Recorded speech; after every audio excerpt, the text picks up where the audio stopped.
And welcome back to Grindhouse Massacre Tournament. We are in the winners bracket. Round 2, Overcome versus Valhalla. Overcomes Proxer Killer on the demo on ARP, because there's quite a few bug maps, including Cold Tower. I'm here joined by Baron. Baron, what do you expect from this matchup? I'll tell you what, mate. I'm expecting hell. On the Survivor side, Demo, as we all very well know, is just one of the kings of zoning. When it comes down to it, all you can do against a good Demo, go pallet, throw pallet, go to next pallet, and when you run out, you are in a world of hurt. And seeing as though we have no Cold Tower right now, ARP being the next best decision, I do not envy our survivors right here, but you know, in this setting, I have all the faith in the world that they will show exactly what they're made of. And Renato right here showing exactly that. Oh my gosh, and he wins the 50. But Demo doing what he does. I imagine we're going to see a first hit here right here. And I don't know what our Renato's going to be able to do after that. Probably run 1-2. And yeah, this is going to be interesting to say the least. I agree. I think the best place for Renato to go right now is trying to get to the corrupt side, but there's a corrupt 4-gen on that half. Welcome to ARP Gen Spawn logic. Renato playing these connected maze tiles in the middle, managed to lose Proxer for a little bit, but Romano on the Renato, what a difficult phrase to say, drops a pallet, making it back to the mid tiles, and because of this chase happening away from this 4-gen, they lose the one non-corrupt on the 4-gen side. A very big, important macro decision by the survivors to get that gen out of the way, so now you have to deal with 2 3-gens and not a humongous, scary 4-gen. The chase now on to Vobo on the Claudette with a hit at Bus. The pallet there, I believe, was already used in the first chase. Now we're going back to these connected maze tiles, and now we see running into where the corrupt was, because one of these gens has already popped, and that's where these survivors are taking chase. Great macro decisions, but as you said, Micro, you're just giving them a pallets. Yeah, no, 100%. And it seems as if our deciders... Oh my gosh! This was a failed head-on play! There's no doubt that's what that was. So we heard Adam jump out of the locker, so we know he's the head-on player. And I imagine Demo might want to hold this 3-gen down bottom now. Because that gen over there at 10-11 is no doubt at 90%. We're going to hear that pop any minute now. And his best bet at this point is to hold 4 through Shack. And it looks like he wants to do exactly that. Probably get a tag on Dwight, patrol this midsection, and lock down this bottom half of the map. I imagine our... Oh, wait, no. So we see an early pull come in, and Demo commits to this. What do you think think's going through Proxer's mind right now? I think what's going through Proxer's mind is what they get to play for it. You are playing with Noed in the back pocket. You're saying, I don't expect a 4K. Can I get as many stages as I can, just going aggressive, and hope that one of these 3-gens holds long enough that you can get a few more stages out of it? And as a result, a great vault by Svexy, making sure that they don't die on the window. Maybe now they can get a successful head-on play, but I think a Demo just wants to get 4 pain reses, get some easy free hook stages, and be able to get a few more with Noed. Not playing for 4K1, you're playing for something like a 9 or 10 stage, and just saying our survivors are better than you. That is... I honestly couldn't have said that any more poetically. Very well said. Ooh, and Sexy greeting for the vault. Not much more he really could have done there, though, and we will see our second down of the game coming in. Oh my gosh, and that's absolutely devastating for Proxer. So we lose that bottom 3-gen, and now we're looking at what, 2 gens down bottom, a gen mid, and 2 gens up top. I do not envy Proxer right now in this situation. He is on his second hook. We've lost any semblance of a 3-gen, and this is looking kind of shaky. I think you're very right to say that we are playing for an endgame scenario here. Stages, kills if we get lucky. We see Adam down here at 4. And this isn't the strongest of tiles. I imagine this pallet's going to come down. Oh my gosh, and he gets the stun. So I was just wrong, and now we see how that gen check go ahead and pop. And my gosh, I think we're looking at like a 3 to 4 stage, mate. I think 3 to 4 stages is a bit nice on the survivor side, but you do have to realize there is still NOED in play. If you get it down and they don't realize it's NOED, they might just give you extra stages, but at minimum the threat of NOED should make sure that you are getting 5 here, if not more, unless you get a really awful totem spawn. But it is ARP. This isn't a Layers or Midwich where you know the totems are going to take forever, or DDS is the best outdoor map. This is ARP. You can get a totem spawn that's absolutely awful. So that is a gamble by itself. But we do see 3 injuries, now some heals, and now another failed head-on attempt by the Atom. Dunder going back to this bus that I believe already has the POW used. That's where the POW would be on the one side, and vaulting the back window because of Bamboozle, wanting to make sure that Dunder doesn't get out here without taking a hit, and gonna chase all the way over to main. You're leaving all of your gens. I agree this is a rough region, but you are a demo. You have portals, but you've used all of them already, and the survivors aren't getting rid of the bad ones, so you don't have the ability to hold this region well at all. Hopefully you get Dunder, get a fresh, get some extra stage on the board, but otherwise this is a very survivor-sided result. But there is the down. Oh no. Oh no! So they mess up the pound save, and we will see our 4th stage come in. The question is, can our demo manage to eke out any more? I imagine they're down there at 4, and I think that's exactly what Proxer's realizing. A survivor-sided result indeed, but I think you are right to say that this totem spawn is going to be everything here. It's going to be the deciding factor of whether or not our demo sees any kills at all, because right now we've played this like a pubs killer in the sense that everyone's been fresh hooked, and we've had no confirmations on second stages. We've had no deaths yet, obviously, so this is looking very, very shaky, and I imagine stressful for Proxer. This bottom gen down here at about 50%, and Proxer just keeps eating stuns. Honestly, incredibly devastating. I think I'd put on Enduring after this game. I'd agree. Enduring on demo isn't the worst perk, but it's definitely not something you want to be seeing comp. What you do see in comp is a crouch check that doesn't pay dividends. You still get hit by the M1. We do see 3 stages, 3 pain reses used. There is 1 pain res left. Don't recall who that's on, but that might be what Proxer is trying to go for, getting the 4th fesh. Try to make it 6 stages for fesh, because that is the tiebreaker condition. And now we see the adrenaline onto Svexy. And now we start to see NOED block. Now we do see a survivor here. Proxer concerned about the gates, concerned about making sure to get the down before NOED gets cleansed. These survivors might be calming it, or they might just be perfectly content letting Vobo hit the floor and everyone else get out. We see this edge map filler, not the strongest, but some 50-50s going the wrong way means this is stalling a lot longer than it should be. Some great vaults, some great commits, and Proxer has to kick the pallet. And now we see, are they going to try to give Claudette the hash? Vobo trying to get there, goes down from NOED. Survivors are saying, nope, that's a good enough result for us. That's 1 out, what's 2 out. And Romano going to sit there and leave as well. That will be, if this is second stage, this will be 5 stages, 3 fesh. I believe that's 5 stages, 3 fesh. Ref can confirm if that's correct. But that is a very survivor-sided result, even for a demo set with NOED. And you definitely have to think about what you need to do on your survivor side here if you overcome. You need to find a way to make sure you can't just give a demo an easy 2 camp 6 stages win.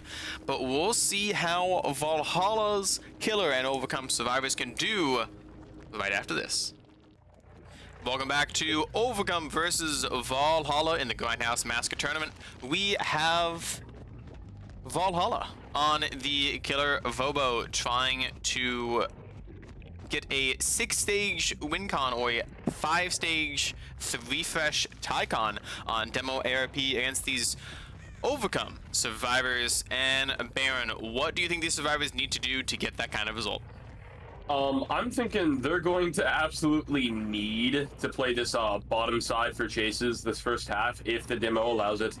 But I think Vobo would be very wise to go up top and hold the top side 3-gen and not take this chase down bottom. But, you know, it looks like he may want to see if he can't get a hit on this planet here at Shack, but I don't know, mate. I wouldn't stay here for long, personally. I think staying here a little bit makes some sense because it does mean that if you get this down, you get to put it in Shack Basement with Forced Hesitation as a perk in a protected 3-gen. But I think if you're not guaranteed to get a fast hit, you're right. Heading back up to the top side of the map is exactly what Vobo is doing. Spotting a survivor here at Crane. TJ on the Kate. And will get hit through the pallet. What a nice shred that is. Oh, a nice shred indeed. And so we, wait, she stayed here? I thought she went up 11 towards main, but I guess not. So it's safe to say that someone's working either 11 or that gen at main. We hear some progress, so that is what's happening. It looked like Proxer wanted to come in for a hit, but knowing that he wasn't going to make it, our Kate went ahead and decided to run Edge 11. And we're going to see her get hooked right in this 3-gen. This is an absolutely beautiful start for Vobo. And if he plays this correctly, and I'd say even camps this to second, he's sitting very pretty. Honestly, if we do a little bit of math, I think you can camp this till death. If somebody comes in for a one-man trade with Forced Hesitation, you can just get both and end the game right there. At minimum, you get the free down and a BT hit to make sure there's a little more slowdown, especially if that is Pain Res hook. And I think with Noah in your back pocket, you can camp this almost as much as you want to. I think minimum proxy camping is still second, seems to be the play. You know the gens on the bottom side were corrupted. There's no progress on them. If 2 or 3 of those gens pop, you know that no survivors on the top half of the map. And now we do see a gen pop here on the top side, and somebody is going for the save. It's time to play a fun game with Forced Hesitation. Ooh, and we do see a quick save coming in, and it looks as if Vobo is interested in going after this this fresh hook on Proxer, and we're gonna see a really quick down. Oh no way! So we see a balance play. He goes up to 11, and but I mean, as beautiful as that was, he does not make that pallet. But we do have someone at main. They think they hadn't been seen. Wait, what? And Vobo picks up anyways. The balls on this man. And that... So we... Go ahead. You're good. And that is the confidence of they hit the survivor out of the pallet enough that they could stand so far into that half of the pallet to body block any survivor trying to get that save. You would almost have to crouch to try to get priority, but even then, with how far they were knocked out of the pallet, as a difficult task. And knowing that the survivor on the floor is someone with a flashlight means your only concern is a firecracker, and you know that you can go for it. And now we're playing with, on this extremely weak tile, and a 50-50 goes in Vobo's favor, and now you have a lot of pressure. One on the hook, one on the floor, one injured, and you spot them. So now you just have to worry about what Future is doing, but I think these survivors, their hopes are futile. Futile indeed. We know that we have someone down here at bottom 8. We know that we have someone on the hook, someone on the ground. The question is, where is Laura? If I had to guess, I'll be willing to bet that Laura's also on the bottom side of the map. We are going to see this. Yes, she is! Oh my gosh! So she doesn't make it for a save. She's in a very difficult position. She's just going to eat a hit here. Oh my gosh! So we're going to see Proxer go second. There's no way that Kate can go up there to get a save in time. So she may as well stay down bottom. And what on earth are these survivors going to do at this point? Vobo has played this so incredibly textbook with an absolutely disgusting build. I don't know about you, but I think every time someone puts on Forced Hesitation, a baby dies. Because that perk is so absolutely cringe and so absolutely disgusting that it can honestly, in the strangest of times, in the most disgusting of moments, pull off absolute miracles. And Vobo hasn't even needed it yet. He's played this so well. I do not envy these survivors' positions one single bit. I'm nearly at a loss for words. And I think loss is the word that we're looking for here. We see that now we have a kick on the gen, sees where somebody is. Oh boy, if Proxer dies, it's gonna be 5 stages, 3 fresh. This is the Tycon right now. Disaster cannot hit second. This Kate cannot go on a hook.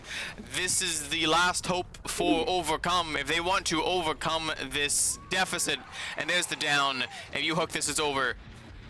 You don't want the hook. Okay, I don't. You're gonna go for disaster. You see the scratch marks. They're already dead. They're already gone. They're already on the floor. But with forced hesitation, when someone's on the floor, you get more, and that's what Vobo is trying to do. Sees the unhook come through, not caring about anything. Just gonna say, let's just finish this up real fast. I want to go home, and I want to go play some 2v8 with a BP incentive.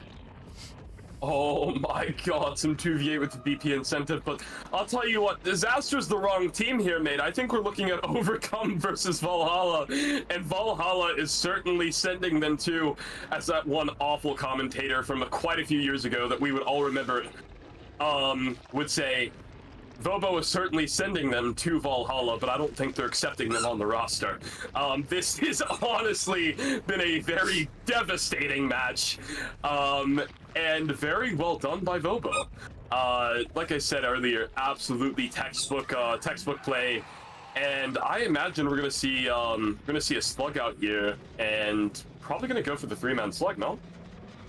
I think if you're planning to put an exclamation point at the end of this game, I think that's the correct play. However, if you just get one more hook, that's the win condition.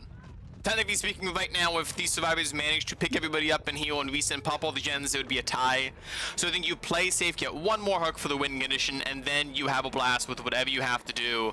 But I think Vobo, again, is wanting to put an exclamation point at the end of this game, and now they will realize, hey, it's only tie condition. Let's just guarantee the win before I do anything else silly goofy.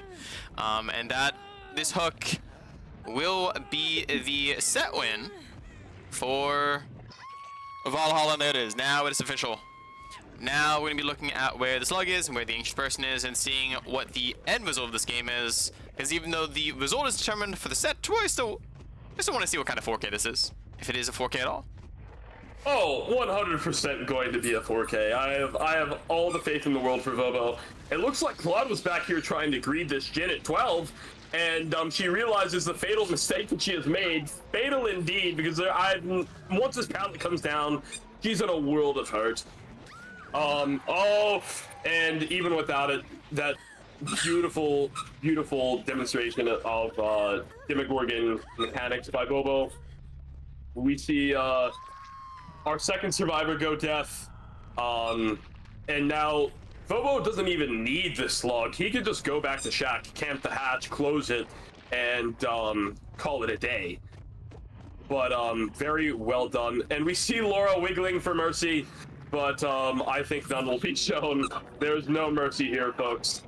And well played by both sides, but Valhalla will be taking this set home. And I look forward to the next set. What do we have coming up, Potato? We have coming up is Valhalla's pick of Plague on Wrecker's Yard.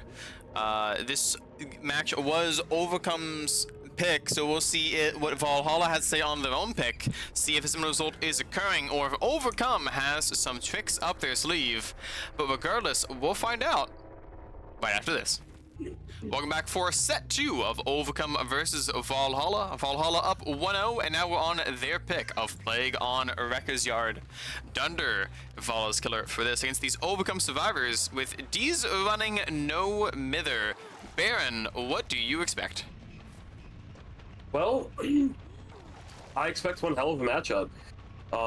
Plague has always been one of my favorite sets personally, and I think seeing a no mither in play is one hell of an interesting choice, and I look forward to seeing how our no mither survives. Oh my gosh! And we see the a corrupt purge already being taken, and this is, oh my gosh! I have no words. This is very, very beautiful start for Dunder. And I do not envy the position of these survivors whatsoever. That is the risk that you get for playing a no myth on a plague set, as we do here crowd control cleansed across the way. No Mither is really good against green puke. You don't care about the broken, the injury, the health state, any of that stuff, you No Mither. What really hurts No Mither in this set is those red pukes. Red puke with a one tap is absolutely disgusting, and you have no way to counter that. So that is why I believe Thunder took a red so early, only against the No Mither survivor. And now we do see Burizard getting hit through some gaps in the rocks, and there's going to be a down around the tree, and the unhook's coming through, and Dunder, knowing that the No Mither is coming off the unhook, says, hey, no one can pick themselves up, at least not very fast. Let's see what I can do with this power, as it does expire. Oh no. Oh no. Oh, I am unsure what that was. The kind reading of that is that was some sort of like anti-tunnel bait. Oh my gosh! And we see a DC. We see a DC in a tournament matchup, folks. We will see if the ref gives us any notification of what happened with the DC, but until that occurs, we're going to continue playing, and that is odd and or unfortunate. Regardless, this definitely puts you in a pickle. A pickle indeed.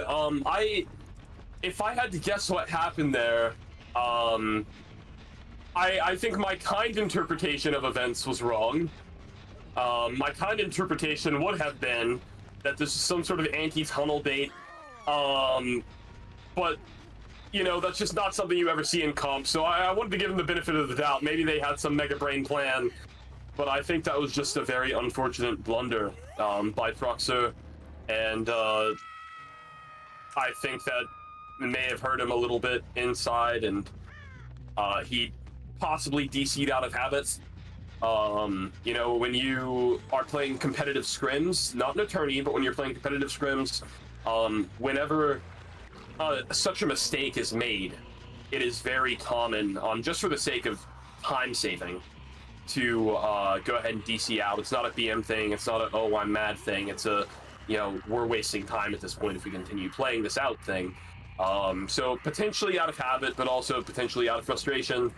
I would like to believe that it was out of habit instead of frustration, because if it was frustration, you know, it's definitely an unfortunate issue of professionality. Yep.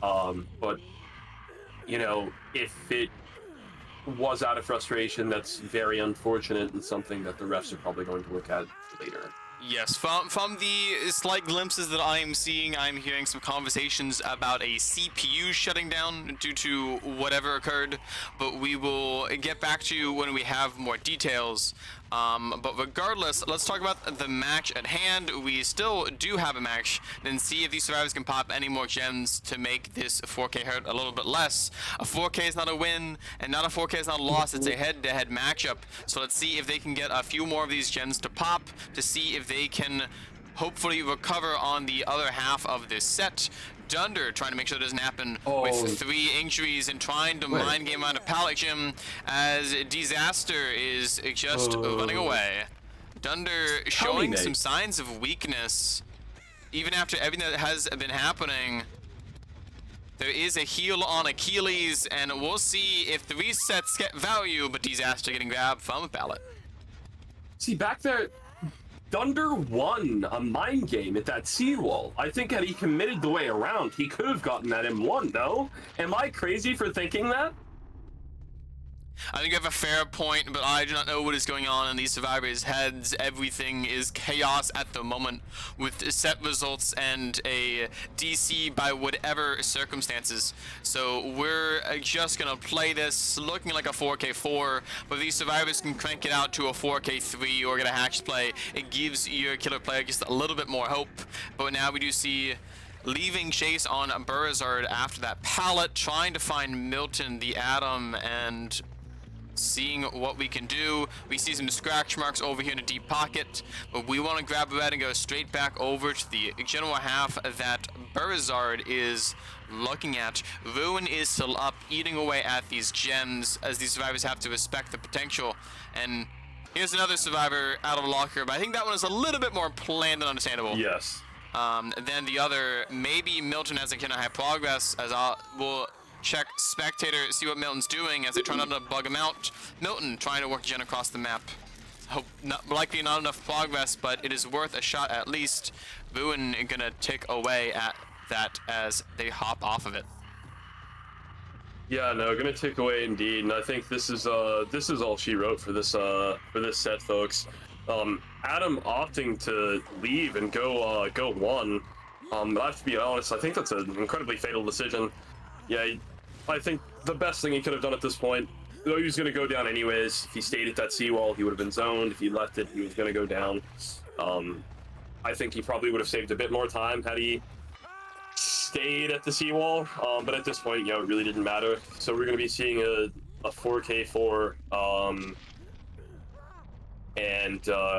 yeah, no, I rarely find myself at a loss of words, but I am certainly at that point right now. I'm not entirely sure what to think. Yep. Tato.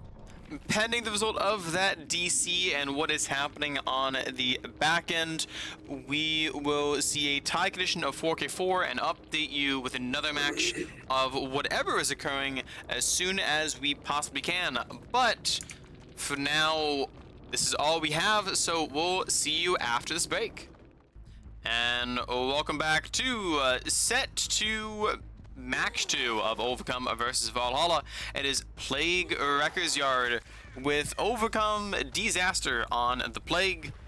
We've got no notes on the details of the DC besides the CPU issues, but Proxy Killer, the person who did DC, is not playing Killer in this match. It is Disaster instead. So, Baron, what does the Disaster have to do to try to get a 4K4 Tycon? If I talk, I'm in big trouble. I think what he has to do is, honestly hope for a Deus Ex Machina kind of situation. This is... I would... This is beyond stressful. I'm at just such a loss for words. Oh my gosh! And that was a little wave tech from Dwight. A little funny, as I think our survivors are very well aware of the fact that they just have this in the bag. But if Dwight keeps playing with fire here, he may give away a free down. But I don't think that's honestly even that would. I don't even think that'd be enough to hurt our survivors here. We see Dwight run out 3. And I don't think... Oh, wait, he stays shallow 3? What a maniac. Draws pallet, head shack, and yeah, I imagine Gen 10 and Gen 8 to 9 are both being worked, and you know, as soon as 2 gens pop, it's that's it right there. I don't envy Disaster at all, and so we see Disaster go to peel off and head off 10. That is indeed being worked right now. It's sitting at about 25-30%. How are you feeling about this? Because I would be lying if I said that I was anything, you know, even remotely optimistic.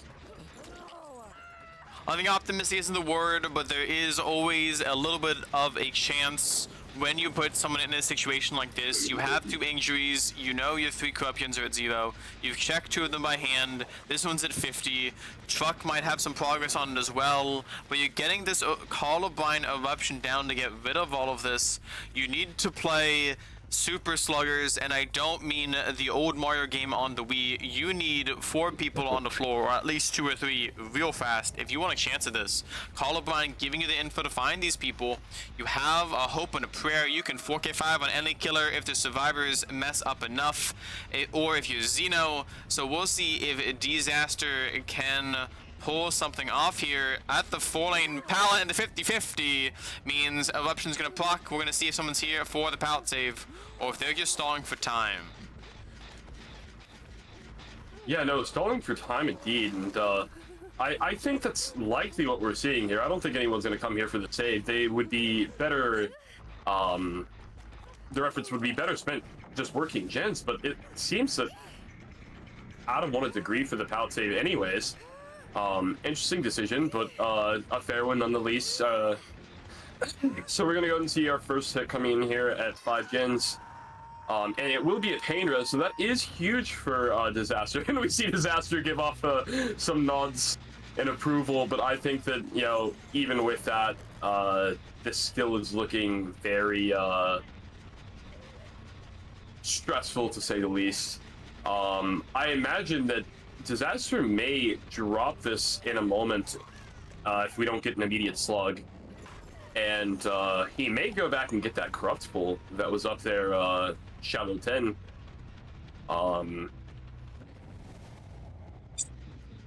Is he? I think that is what we're gonna see.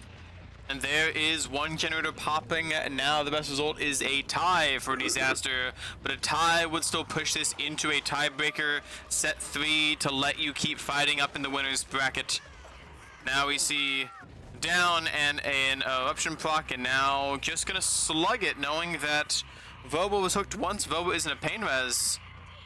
With this much, while you're in red puke, this looking isn't worth it. You just need to pick it or leave it, because you have a ticking timer, and that timer just dropped a piece of wood on your face, as we do see the pallet save comes in this time. Yeah, no, this time indeed, we know last game there was a little bit of pallet save effery, if you will. Oh my gosh, and that, oh my gosh, the Shack Jet is way too close to popping. You know, personally, I think I would have slugged that there. There was honestly no advantage to picking that Claudette up. She wasn't a pain res, and it's not as if she could have picked herself up. So I think her best, Disaster's best bet there would have been to slug that and go back to Shack. We know that someone's back on Shack, and it does pop. That is win con met for our Valhalla survivors. Team Valhalla will be taking home this this set. Oh my gosh! And we do see yet another gen pop. Dwight playing these check spots beautifully, not giving our Plague any room. This is a very, very beautiful plays indeed by Spexy. Well done. I agree, and because of those great plays, Disaster is going to decide to go check out one of these gens, see if they can hold a few, get a 4K in the books. But this gen is very high progress, and once again, we know who's at the pallets. It's Vobo. Once again, this one not being a save, this is going to just being a drop, choosing not to kick that high progress gen they walk by, and that means the gen will pop, and hey, look who it is. It is going to be the Dwight, and slow vaulting out of it for the flashlight threat? DS play. No, I think that was a DS play, no? Because Spexy has not been hooked, they cannot have DS. Also, yeah, you're right. My bad. this is also Plague. You're good. I don't think DS is allowed, but I will check with the refs after this game. Regardless, gonna kick a gen, put down Colorblind and Eruption onto it, and go try to hit the person who's at this pallet. We do see one survivor on the floor, 2 nearby, and there's the last one nearby. Everybody's here. It's party. It's party bus. But the pickup does seem to be coming through, but only one survivor can take that pallet. So someone's gonna hit the floor. And CJ, that's a CJ tech attempt, right? That's a that's a CJ tech attempt. I think our survivors are very well aware. They have win con, and they are just kind of doing things that you would never do in a serious setting under normal circumstances. But you know, I'm sure funny banter, haha, all around. But yeah, no, I'm such a loss for words. This has been very well played by our by the Valhalla survivors.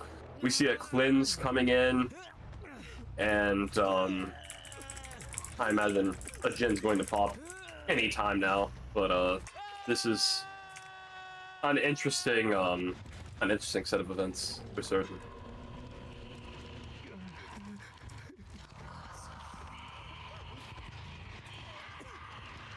This is definitely a very odd game. I don't think any casting or words is gonna give this justice as much as this. I thought this was a plague set, not a clown set, because this game has turned into a complete clown fiesta.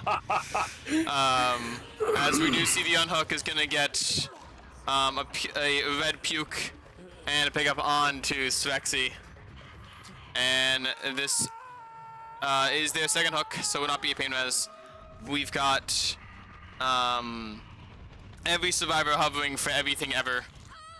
Every powered save, every flashlight save, every vault into the killer, every window tech. Pull out all of the stops. Yep, there's another one. And now you get to stare at the wall while you do this. Gonna put some people in the basement, call this a game close. Everybody go home. Call it the day very shortly here, but a very silly, goofy end to Overcome Valhalla. Again, Valhalla has already taken the 2-0, but that does not mean that Overcome is out of this tournament. This is a double elimination system, so we will be seeing Overcome in the losers bracket. As we see Valhalla still getting some saves, still maybe getting the pickup or window. Yeah, okay. That was I'm getting the ace, but not unhook. Are we gonna see 4 survivors on the ground? Welcome to Plague Games. And the buy block doesn't come through because of the swing cooldown. And last chase. Oh, never mind. There's pickup. Baron, Yeah. what's going on? Mate, so far in my casting career, I have never seen a matchup that has left me without words to the point that I don't sound full of energy. This has indeed been the best reading of this. A unfortunate set of events. The worst reading of this, an absolute clown show. I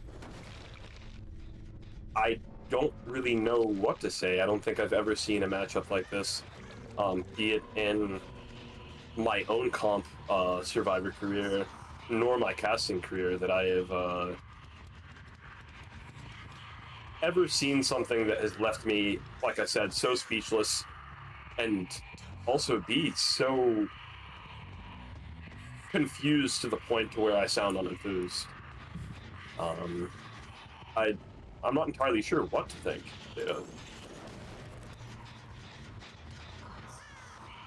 I think that's completely fair as the save.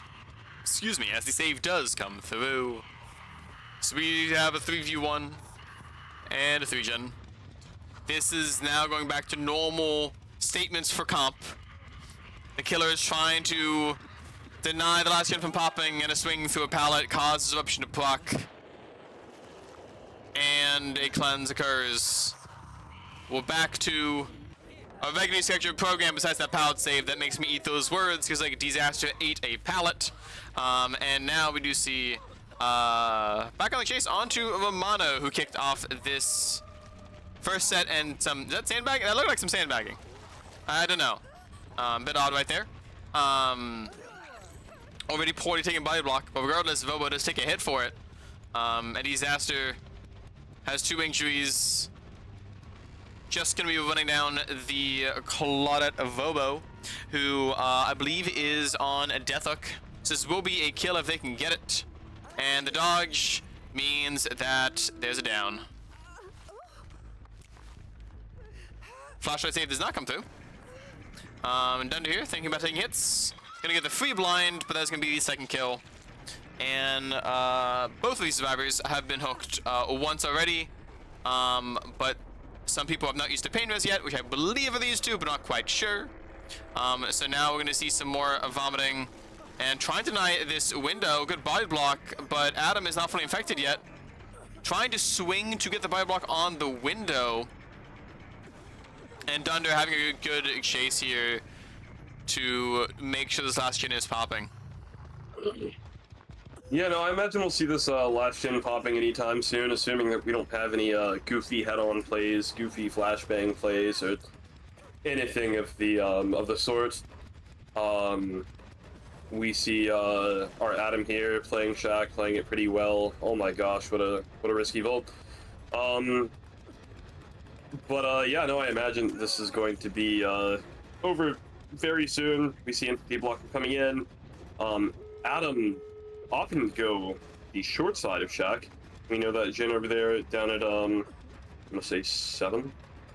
Went ahead and popped. I imagine they'll be working that gate 7-8. And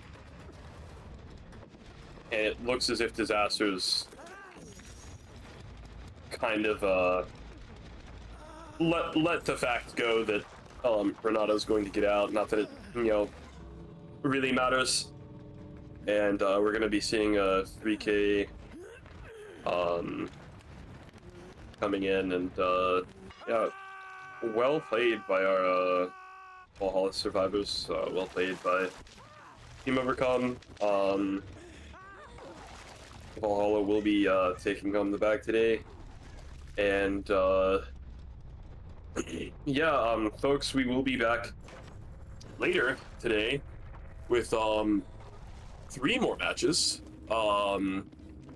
The first of which is going to be at 6 p.m. Eastern Standard Time. We have Downfall versus Silence. 8 p.m. Eastern Standard Time, we have Scallywags versus Hexborn, and 10 p.m. Eastern Standard Time, we have Soul versus Dysomnia. And I will be here for the Downfall versus Silence and Scallywags versus Hexborn, and I do hope you guys come back around and watch that and enjoy that with me. I look forward to seeing you all later, and thank you for tuning in. Yup, if the entity is not letting you use a watch and set time zones, grab 2 hourglasses, flip the one over, then wait for the other, and we'll be back around that time. But we will be seeing both these teams later in the Grindhouse Massacre tournament next time, and see you then.